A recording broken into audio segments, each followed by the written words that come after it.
strategy paper, document that will lay out the Somali development goals, challenges, and financing requirements.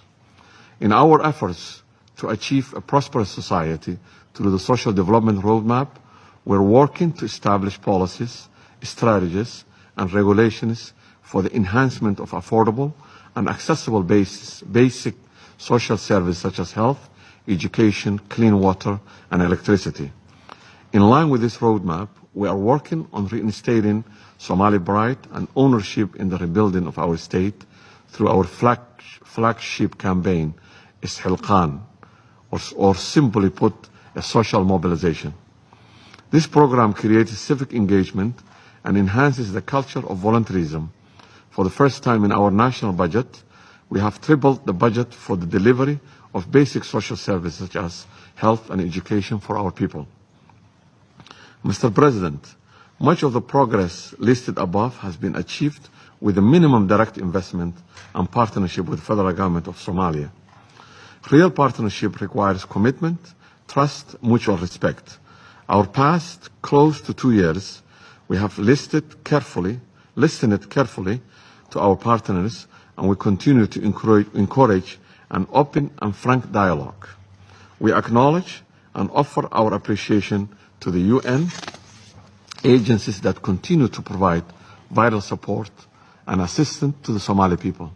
Somalia is a proud member of the United Nations since its independence in 1960 and is committed to the value and principles enshrined with the UN Charter. Moreover, the principles of the respect for the rule of law, freedom of expression and assembly, fairness, good governance, transparency, and due process are all enshrined in our provisional constitution.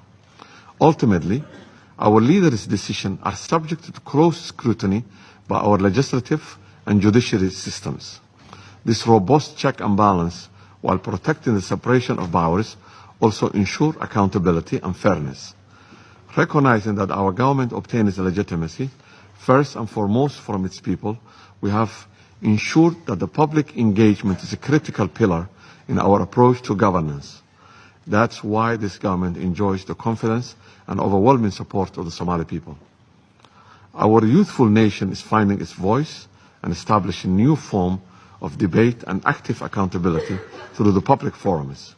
We are proud of our active and vocal citizens, and we encourage their engagement with their government and elected officials.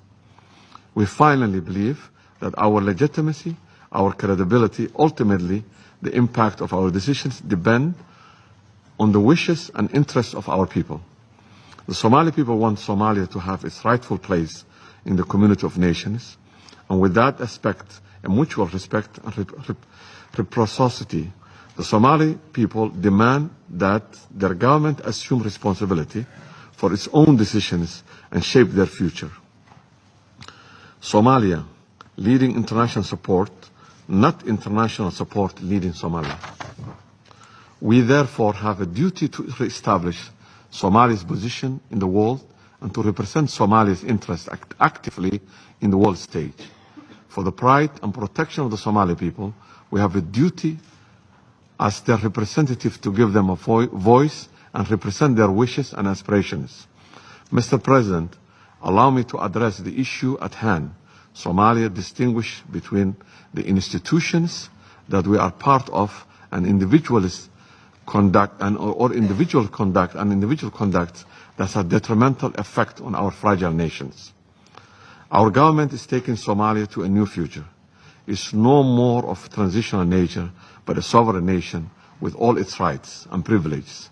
We are battling against terrorism, clan mentalities, and corruptions. It's our expectation that the leadership of the UN will support that strategic picture. Mr. President,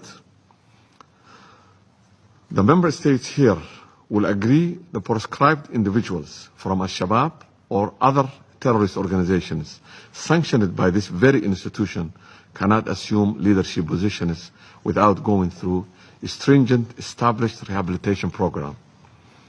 During the last two federal electoral cycles, your representatives in Mogadishu have reiterated again and again that the candidature and potential election of any individual with violent extremism history would represent a regressive step. Therefore, while we strive to reestablish the rule of law and end of culture of impunity, we reject the criticism and attempt to rebrand renewed terrorism as an ice cream salesperson without redeeming themselves. Finally, as a maturing nation undergoing a challenging evolution, we do not shy away from the task ahead of us, as we are hard at work laying foundations for generations to come. The federal government of Somalia remains committed to our reform agenda to establish effective institutions that abide by our constitution, respect the human rights of all citizens, adhere to international humanitarian laws, and create forces that are accountable, transparent, and able to defend the people, sovereignty, territorial integrity, political independence, and unity of Somalia. In these endeavors, we continue to promote the respect of human rights and commit to fully investigate any forms of violations, abuses against our people. Mr. President, the challenge facing Somalia are complex, but gradually Somalia is taking the lead in addressing them through Somali-led initiative. As we fulfill our responsibility as a sovereign nation, I recall that the speakers of this chamber often call for host government to act on their responsibility to govern and for the national solutions to challenges. Somalia has demonstrated a strong political will to do so. This should be applauded, not extinguished. Somalia continued to make a considerable progress across ambitious and challenging reform agenda. We cannot do so alone.